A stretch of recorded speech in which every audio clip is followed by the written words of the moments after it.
Cheetah bim, cheetah bom, cheetah bim bom bom bom bom bom bom, cheetah bim, cheetah bom, cheetah bim bom bom bom bom. Shalom Aleichem. Welcome to OSU Foreign Language Center's Yiddish Radio. Cheetah bitty bitty bitty bitty bitty bom, cheetah bim bom bom bom bom.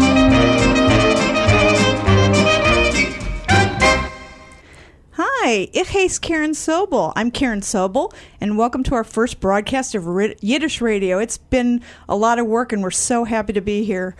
I'm here with Kristen Harpster and Monica Hamblett. You guys want to say hello? Hi there. Hello. Who will be broadcasting? Kristen will be broadcasting November 1st, and Monica will be November 15th. And we'll talk more. I'll introduce them more later. I want to tell you how we got here. Yiddish Radio is a project much like the National Yiddish Book Center. We had these broken, dirty boxes of records from one of our retiring faculty members at Ohio State, and we just could not stand to throw them away. And even more than that, we really just wanted to do something with them. It took a lot of elbow grease. I think Kristen can nod her head. Yes, it did. The records had to be cleaned and databased and systematically digitized. All that was left was a simple task to listen to them and research what we had. And actually, it took a whole shtetl plus a few more to do all that work. My colleague Rebecca Bias, who I just saw in the window, but she disappeared, developed a class at OSU called FLC Radio, where advanced language students have an opportunity to DJ in the language they're studying. And while we don't have the language skills to do an entire program in Yiddish, we also wanted this to be more accessible to people who might not listen or be interested if we didn't keep the format a little more open to a general audience. We're very anxious to share this Yiddish music with you, but we have to start with the Shainem Donks, and maybe not in the correct Yiddishkeit order, but an appropriate American order. So please be patient. We'll try to make this as painless as possible. I want to start by thanking Professor David Miller, Professor of Yiddish and Ashkenazic Studies here at Ohio State, who keeps Yiddish alive and well here, and who lent us all his inherited 78's No Holes Barred, plus a few records he had forgotten he had at home. He's been supportive of this program almost before it really was a program. I'd like to personally thank him for being patient enough to let me figure things out, and when I say I can't do it, he keeps repeating his mantra that says, "Of course you can." We've learned so much from Professor Miller, and I, for one, never thought I'd be able to read Singer in the original Yiddish. How about you, Monica? Yeah, me either. Yeah. Professor Miller has definitely given us new perspective. And if anyone's interested in Yiddish culture, Yiddish literature, anything like that, take his classes. It's amazing when you realize you're reading somebody like that in their original tongue. It's really so wonderful. And I'd like to say that because of Professor Miller, now I know I can do it.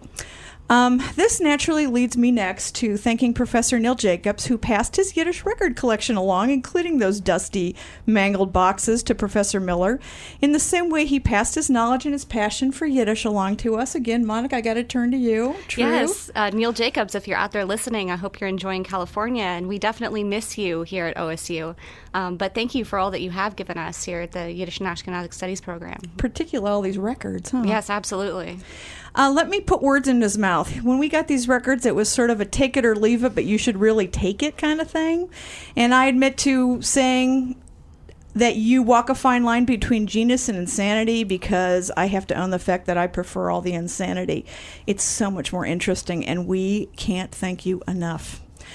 I've worked with Professor Diane Burke-Bickler for more than 25 years, and all I had to say to her was Yiddish radio. She and I drive people nuts because 2 words can be an entire conversation. Do you have anybody you know that you can do that with? You just look them in the eye and they know the whole conversation already. But she just gets it when it comes to things like that. And when she doesn't, we argue like the old saying, 2 Jews, 3 opinions. She's not Jewish, but nobody's perfect, so it's okay. Nothing makes me appreciate her more when she says things like, "Here's $100. Don't spend it all in one place." Okay, she doesn't really say that, but that's how things work around here, and that's true of a lot of colleges and universities, which, as a fiscal person, I don't really appreciate, but I do appreciate the assistance, any assistance we can get. That brings me to an important part of our shtetl, the Melton Center for Jewish Studies, in particular Professor Matt Goldish. They've been so supportive and often our biggest cheerleaders for all things Yiddish. They lent me their student worker, Andrew Sanford, and were so kind and flexible with his time. He was our first record organizer. And Kristen can say, oh, my goodness, I'm glad I didn't have to do all those records. Oh, yes, definitely. Yeah, it was a lot of washing. He organized, he vinyl washed, he started the database. I hope he's listening and doing well. I haven't talked to him for a little while because he did an outstanding job. And if we wouldn't be here where we are now being able to do this if it weren't for Andrew and the Melton Center. Okay, I'm almost done. Hang in there. Last but not least, I want to thank Paul, who is our tech guy. He's the man behind the equipment who makes this all work. Thanks, Paul.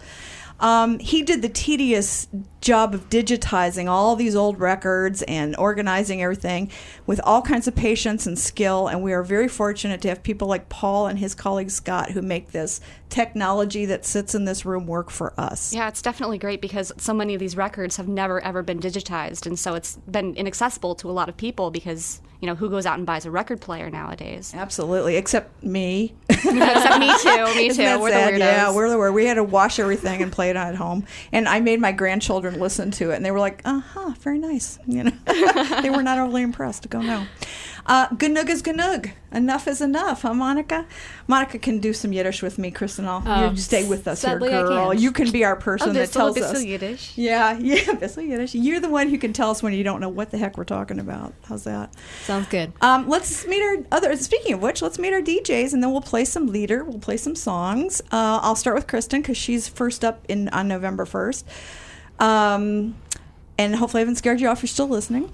Kristen is from Columbus, right, Kristen? Yes, I am. And she's a Chinese major? Yep. Wow, that's so cool. And is responsible for putting together pages and pages and pages of research on all the artists, songs, and labels. I believe it was roughly 30 pages. And that's probably, hundreds of words, thousands of lookups on the web. She did a great job. It was amazing. If anybody's looking for research, I'm going to do a little ad for you. If anybody's looking for a researcher, Kristen is your person. Give us a call. Contact us. Kristen is a person that I've said before doesn't have the background in Yiddish, but she came to us as a work-study student. I love it when she comes to work and she tells me how she tries to explain to her family about what she does at work all day. It makes me laugh like every time, trying to explain to her parents, what all this means and who the Mick Jagger of Yiddish theater was and things like that. It's great. Okay, Monica, your turn. Oh, boy. She comes to us from California. And I bet she's been asked over and over what the heck she brought her to Ohio. Is that true? Yes, all the time, especially when I have to show my ID to anyone. They always ask me, what are you doing here?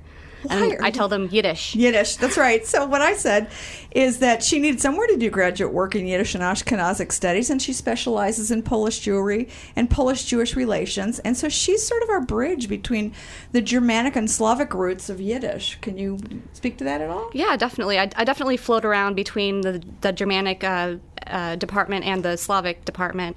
I kind of bridge both of them because I do Yiddish because it has the Slavic components in the language as well as the Germanic components. So it's a good combination for me to do Polish and Yiddish. And what better place to do it than Ohio State definitely. University? Especially since OSU is the only place in the country that has a Yiddish and Ashkenazic studies department or program. So it's really great. I love it. And I have to say, when Monica was given a choice about what radio programming she wanted to do, she picked my favorite, Molly Pickin. I think of Molly as the it girl's it girl. She puts all the it girls to shame. And that seems a good place to start all this. I don't want to go into too much detail about Molly because that's Monica's job, but I wanted to give you a taste of what we're going to bring you in some of these programs. Molly Pickin was in Mamala, which is a very well-known Yiddish film, and if you haven't seen it, you find it and watch it. It's awesome. It's really good. For those of you who aren't that familiar with Yiddish film, she played Yenta in Fiddler on the Roof. So if you've seen Fiddler on the Roof on TV, or next time it comes on, look for Yenta. Yeah, the matchmaker. That's Molly Pickin. Also, in looking her up a little bit, and I didn't know this, she made an appearance on The Facts of Life. Did you know that? She did. Yeah. I actually have a press photo of her and what was her name? Edna? Oh, gosh, you asked me too quick. I saw it yesterday, but I don't remember what what her name was. in Yeah, that. she was she was on the Facts of Life, and she did a guest appearance in one of the highest rated episodes of Facts of Life I'd actually have ever watched aired. it, sure, absolutely. Okay, let's give Molly her due then. Let's play my favorite Molly Pickens song that's you can't find on the iTunes, so you're going to listen to it here on Yiddish radio.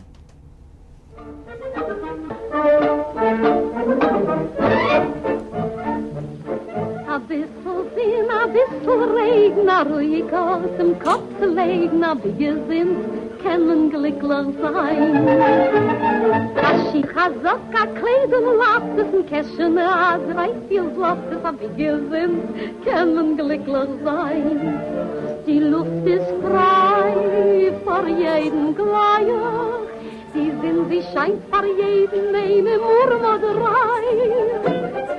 Bist du frei, da bist du lach, na mu mit Freund, da schnappst du mach, na wie gesinnt, können glücklich sein. Einer sich was schier ist, einer sich gebier ist, einem in die ganze Welt. Einer meint, das ganze Glück hängt nur auf dem Geld. Soll mal siechen, soll mal kriechen, na ich tracht von mir. Ich darf es auf Kapur ist, weil das Glück steht am Antier.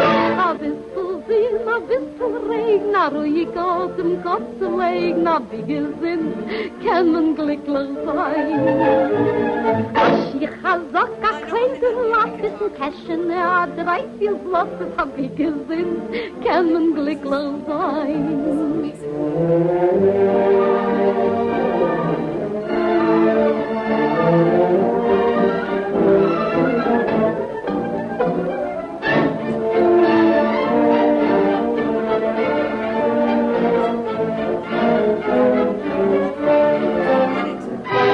Blues ist Blues und es gibt auch Kling, als man ist verliebt, schweigt man Äußerling. Hey, heißt es heißt mit euch zu halten, als man ist verliebt, lust man auf den Kaufen. Okay, Monica, what's this song mean? I love this song. I'm over here singing it to myself. This song basically means as long as you have your health, you can be happy. A little sun, a little rain. Yep. We'll finish off Molly a little bit. Verliebt kriegt man linken Pfeiler. Oi, gewalt, de Galle. A bigge sind, können glücklich sein. Molly burned the challah. Oh darn! You Yeah. have to see the movie now, so you know what happens. That's the catch for you here. Yeah, it's a really good movie if you're interested in, physical comedy, romantic comedy, anything like that. It's a really sweet story. She can sing, she can dance, she played a male character one time. She could do it all. She could play the facts of life. She could Yep. do everything. She's great. Okay, I'm going to move on. Give you another taste of some other music that we're going to have. I stole one of Kristen's people, but Yes, she did. I promise not to give away what Kristen's going to really talk about. A number of years ago, I was given some tickets to see a concert for somebody I was totally unfamiliar with, a guy by the name of Don Byron. He started the concert by stating that he was not Jewish, which brought a big laugh because Don Byron is African American. So, he was playing to our prejudices there to some extent. He was a clarinetist. He is a clarinetist, and he was very interested in klezmer music because some of the best musical pieces were that for clarinet are actually klezmer pieces. So he started listening to those and started playing those, and I think he has a CD that's the best of Mickey Katz or some such thing. I'd have to look up the title of that one. The audience was rapt. I really had no idea what I was getting into. They loved him. He was very talented. He had a band, so he was a band leader. But when he announced he was going to play a song called Romanya, Romanya, the audience just went, oh, they like sighed in ecstasy. And I thought, okay. That's a really well-known song. Exactly. Not to me at that time, but this was a lot of years ago. And I asked my mother what that meant. Like, I wasn't familiar with it. She just said it was a very popular song among Europeans and particularly Eastern Europeans. So let's play. It's actually the real well-known version is actually by another Yiddish artist, and Yes. Kristen's going to take care of that. So do you want to say anything, or do you want to just wait till you broadcast I it? will wait and leave it as a surprise. Very good. And so we'll play Although Don Byron didn't record a version, I'll play a little bit of this one so I don't take too much of Kristen's thunder. All right.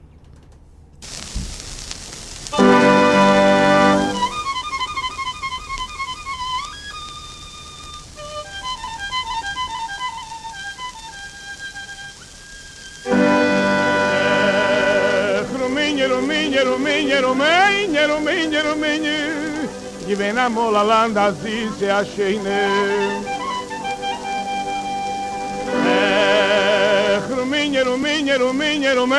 Ruminie, diveniamo la landa zise a feine.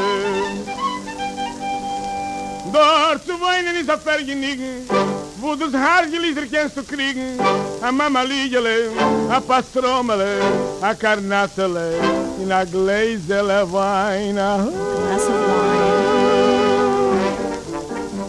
Okay, I won't steal any more of your thunder. This is one of those great songs that's been adapted for soprano, alto, tenor, bass. So you hear all of these different range of versions from people who have really, really high voices to people who have really low voices. How many versions are you familiar with? I'm not familiar with a lot of versions. I have just heard this song performed live many times. You know, back in Los Angeles, there's an organization called Yiddish, which usually has klezmer bands come in, and this song is always high up on the repertoire, which is one that people really want to hear, no matter who sings it, male, female, young, old, doesn't matter. And to this day, which is kind of interesting because it's not a new song; it's a very old-fashioned European type song. It almost, don't you think that the violin almost has a little bit of a gypsy sound to it? You know, Yeah, exactly. It definitely has that Romanian Roma kind of feel. Absolutely. That's really neat. Okay. Anything else you want to say, Kristen? You'll save it. Yes, I will. I'm sorry, I took your song. That is fine. Okay. We'll get past it. Yeah, we'll get past it. I'm sure many of you have seen the film Fiddle on the Roof, and if you haven't, shame on you. You should watch it. It's a really good movie, and the music is outstanding. Yeah, it's a in that Shonda movie. if you haven't seen it. Yeah. Do you know what Shonda is? Like terrible. A shame. Thing. Terrible thing. Okay.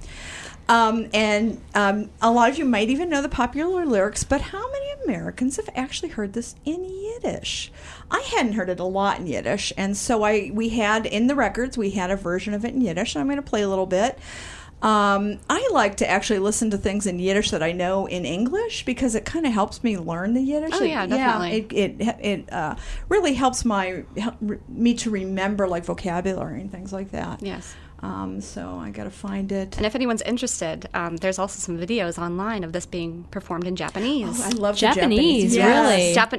Fiddler on the Roof is the #1 musical in Japan. Isn't that interesting? I'm just trying to picture that. Yeah. That's Were you the one crazy. who brought the YouTube of the girl in Japan that speaks Yes, Yiddish? yes. She had a record of Aaron Lebedev. Her family was both Jewish and Japanese. Yeah. There are a few hundred to a few thousand people who identify as both Jewish and Japanese. That was really fun. I had a lot of fun because I understood her. I thought, oh, I understood her Yiddish. That's great. All right, I think this has a kind of a long introduction. I'm certainly not going to play the whole thing, but Und wissen wir doch, es ist gar nicht geschandet zu sein, noch ein Mann. Aber ein größer Covid ist es euch nicht. Ist was wohl schon gewesen so schlecht, wenn ich hab ja mein eigen Bisl, hab und Guts. Wenn ich bin ein Rothschild, oi didel, didel, didel, didel, didel, didel, dum. Ganze Tag wollt ihr sie mit die Baum. Wenn ich bin ein reicher Mann, Hand in kaltem Wasser, nicht reingetan und digi, dum. Ich wohl gehad a Deidl, Beitel Geld und gewinn a Deidl, Edelmann. Und ich wollt mir aufgebeut a Haus wie a Palaz, darf ich mitten von der Stadt. Doug Dangler's dancing out there. That's awesome. Was bloß da Räuch. A lange Treppe von Holz wird laufen rauf, a zweite noch länger läuft darauf. A dritte läuft, ich weiß noch nicht wie euch. Uns wird mein Häuf sein voll mit Katschkes und Gänz, die Sonne im Aschplatzen sollen sehen. Von dem Krähen wären die Euro mit. kind of funny. One time I played this song for a class of mine, and one person said, "Oh, that's that Gwen Stefani song, isn't it?" Because she used the ditty from As a Clean Rothschild as if I was a rich girl. Yeah. I forgot about that. We should play that today. We could play 10 seconds, I think.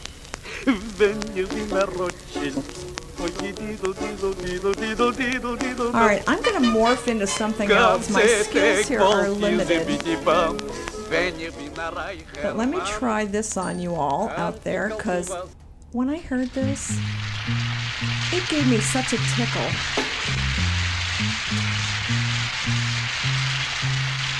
And it's related, I promise.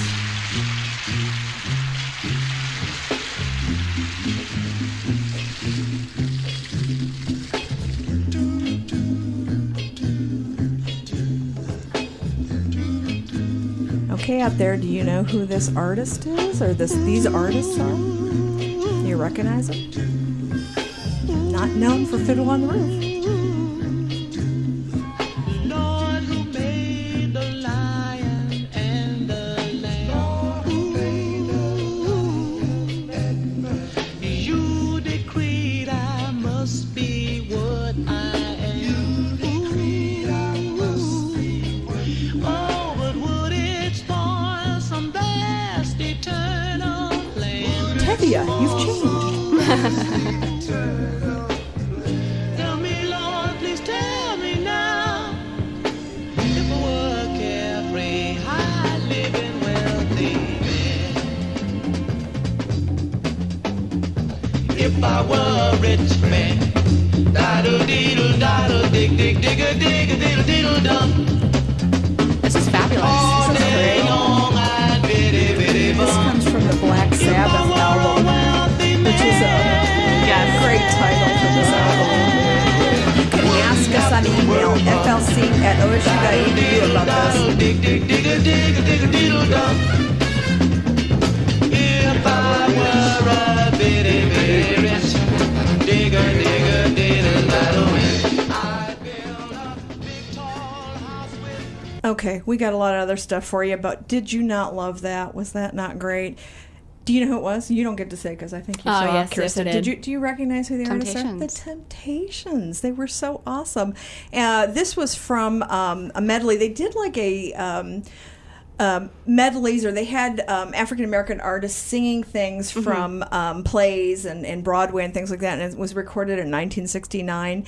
And you just never know who's going to record things like this. And I guess no one is immune from shtetl nostalgia. See, that's how that really works. All right, I'm going to finish up here. I know we started a little bit late, but I have a little bit more for you, and then we're going to finish up with a little challenge to our listeners. And let me explain a little bit. Last spring, Monica and I had a class with Professor Miller, and he had invited, remember, Professor Jacobs came down and to speak a little Yiddish, and he was leaving and to kind of say his farewells to us. And he was in the process of cleaning his office before he retired and left for California. I know, breaks your heart, huh? Although, you know, it's cleared up a little bit today. It's not so bad out today. Give it a week. Give it a week. Let's give it an hour. You can. Without giving up too much, suffice it to say that the question of the Yiddish word for mouse droppings came up. Do you remember that? Yes, I do. And Professor Jacobs and Professor Miller, somebody asked that, and they looked at each other and they kind of pondered, and they were like, we don't know. What is that word? We're probably going to have to ask somebody. And then suddenly Professor Miller, who constantly says to us he doesn't remember anything, Yes. which I wish I didn't remember half of what he'd forgotten already.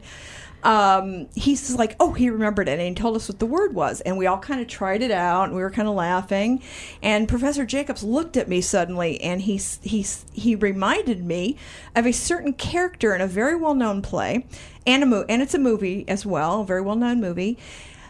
He referred to it as coded Yiddish. Do you want to speak to that at all, Monica? You know what coded Yiddish is? There's a lot of things. Okay, so a lot of what we're about with Yiddish radio is to point out to people that Yiddish is everywhere. You actually know a lot of Yiddish. Oh, absolutely. It actually surrounds you. And this is an awesome example, one of many that we will probably try to bring up during these programs. That if you know it or you listen for it, you'll be able to understand that it is Yiddish, and Yiddish is a living language and part of how we spend our everyday lives. It's there for you all the time.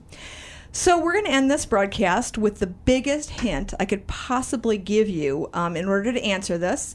I would love it if you know the answer, if you figure it out, that you email us at FLC, that's Foreign Language Center, FLC at osu.edu, and tell us what you think the answer is. You can tell us in Hebrew script, which is how Yiddish is really written. You can use transliteration if you know how to transliterate Yiddish. And for those of you who don't know what transliteration is, it's kind of like using the English alphabet. Yeah, the Romanized characters. The Romanized characters, Latin alphabet, as we sometimes say. Or just guess. Just sound it out and make a guess. It all counts. Get it to us. We'll mention your name. Who knows? We might even come up with a prize. You never know. And I'll give you extra points, so to speak, as if they're points. Yiddish points. Yeah, Yiddish points. Yeah, we all need Yiddish points. I if need you more can Yiddish actually, points than you guys. I need them. You actually have a lot. Think about you've done all the research. If you can name the player of the movie this goes along with, I'm going to say Zeitgesund. And would you guys like to say see you soon? Or Yeah. Zeitgesund, and we'll see you in a few weeks. You're on the 17th, is that? 15th. 15th. The 15th of November. I'm on the 15th. I'm on the first, I believe. The first. So hopefully I haven't scared you off. So we'll see you again in 2 weeks. My name is Karen Sobel. I'm Kristen Harpster. And I'm Monica Hamblett. And you've been listening to Yiddish Radio. Hold on. We're going to give you your song.